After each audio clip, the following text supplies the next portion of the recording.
Why did ancient people drink beer instead of water? Imagine waking up 5,000 years ago. The sun is rising over an ancient city. You are thirsty. There are no plastic bottles, no water filters, no kitchen faucets, no refrigerators. A family places a clay cup into your hands. Inside isn't water, it's beer. At first, that sounds unbelievable. Beer contains alcohol. Water keeps us alive. So why would anyone willingly choose beer instead? Did ancient people spend their lives drunk? Were rivers so filthy that water became too dangerous to drink? Or have we misunderstood one of history's most famous myths? The truth is much more surprising, because the story of beer isn't really about alcohol. It's about how civilization accidentally created one of humanity's biggest health problems, and how people found an ingenious solution thousands of years before anyone discovered bacteria. One of the most common historical claims says, ancient people drank beer because water wasn't safe. It's simple, easy to remember, and only partially true. The first question historians ask is surprisingly important. Which ancient people? A hunter-gatherer living 20,000 years ago experienced a completely different world from a merchant living in ancient Rome. Long before cities existed, most humans drank exactly what you would expect: water, fresh streams, mountain springs, rainwater, flowing rivers. Contrary to popular belief, nature usually provided remarkably clean drinking water. Small groups of hunter-gatherers produced very little waste. There were no crowded neighborhoods, no overflowing sewers, no factories, no millions of people sharing the same river. For hundreds of thousands of years, humans evolved drinking fresh water. Beer wasn't necessary. So what changed? Not water, people. The moment humans stopped wandering and began building permanent settlements, everything changed. Agriculture allowed villages to grow. Villages became towns. Towns became cities. And cities created a problem that had never existed before: waste. Human waste. Animal waste. Rotting food. Everything accumulated in one place. The same river supplying drinking water often carried sewage only a short distance away. Without understanding bacteria, ancient people noticed something strange. Some water made people sick. Some didn't. They couldn't explain why. But they remembered the pattern. That observation would quietly change history. The solution arrived by accident. No one invented beer on purpose. There was no ancient scientist standing beside a bubbling pot announcing a revolutionary discovery. Instead, it probably happened the way many great discoveries do, completely by chance. Imagine storing harvested grain inside a clay jar. Rainwater leaks inside. Wild yeast floating through the air lands on the mixture. Days later, the liquid begins to bubble. Its smell changes. Its taste changes. Something entirely new has appeared. To us, the explanation is obvious. Yeast converts sugar into alcohol. Fermentation begins. Ancient people knew none of this, yet they noticed something remarkable. The fermented drink often lasted longer than fresh grain. It tasted pleasant. It provided energy. And, in many growing cities, people who drank it often seemed less likely to become sick than those relying on questionable water sources. No one understood microbiology. They simply observed the results. Generation after generation, successful practices survived, just like successful inventions always do. But here's what most people don't know. Ancient beer wasn't really beer. At least, not the kind sitting inside your refrigerator today. Forget crystal clear golden lagers. Forget strong craft beers. Forget ice-cold bottles. Most ancient beer looked more like soup. It was cloudy, thick, filled with tiny grain particles. Sometimes people even drank it through long straws to avoid swallowing floating husks. Its alcohol content was surprisingly low, often only 1 to 3%, sometimes even less. The goal wasn't intoxication. The goal was nutrition. Beer contained carbohydrates, calories, small amounts of B vitamins created during fermentation, minerals, and, of course, water. Some historians describe it as liquid bread. That isn't completely accurate, but it isn't far from the truth either. For many ancient workers, beer wasn't replacing food. It was part of the meal itself. Ancient Egypt provides one of the best examples. Imagine helping build one of the pyramids. You wake before sunrise. The desert is already warming.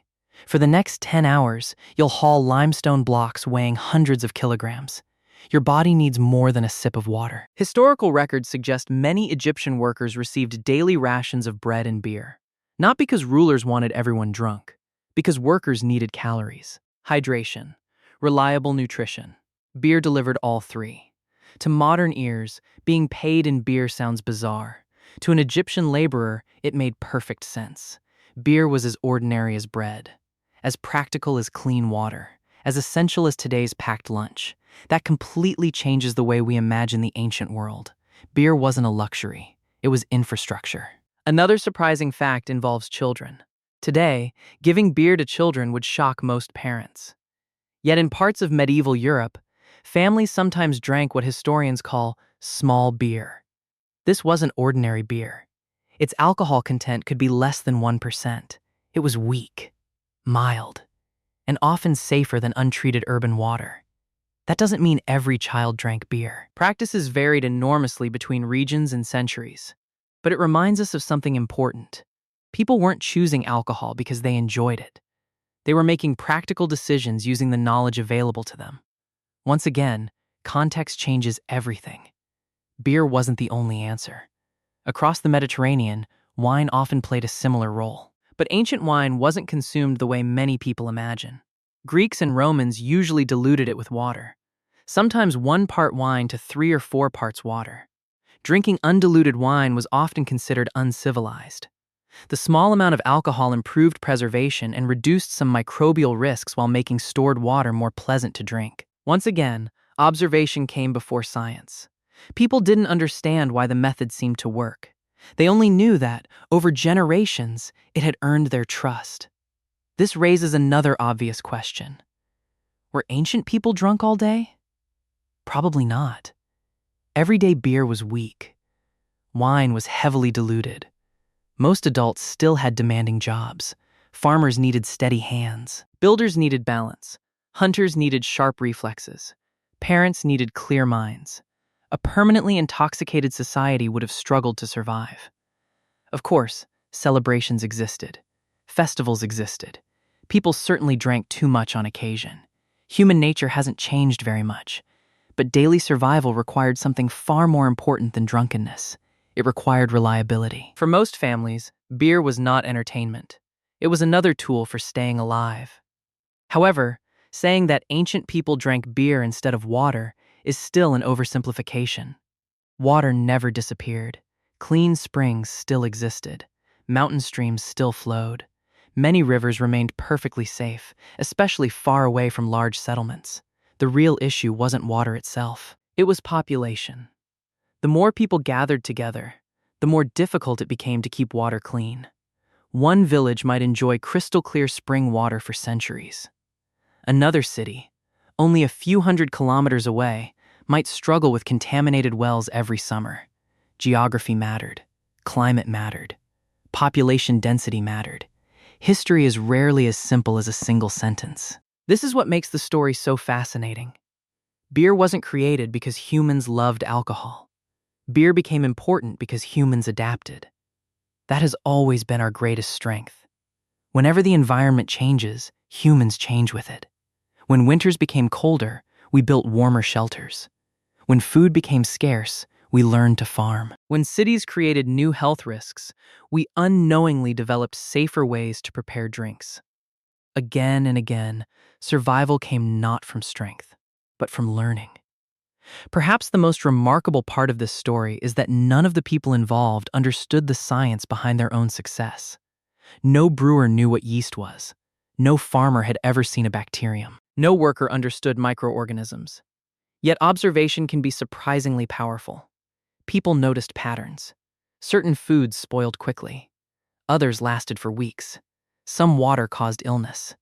Certain fermented drinks often did not. Generation after generation, those observations became habits. Those habits became traditions. Eventually, those traditions became part of entire civilizations. Long before microscopes existed, humanity had already begun solving problems that science would not explain for thousands of years. Imagine walking through an ancient Egyptian city just after sunrise. The streets are already busy. Bakers pull fresh bread from clay ovens. Potters shape enormous storage jars.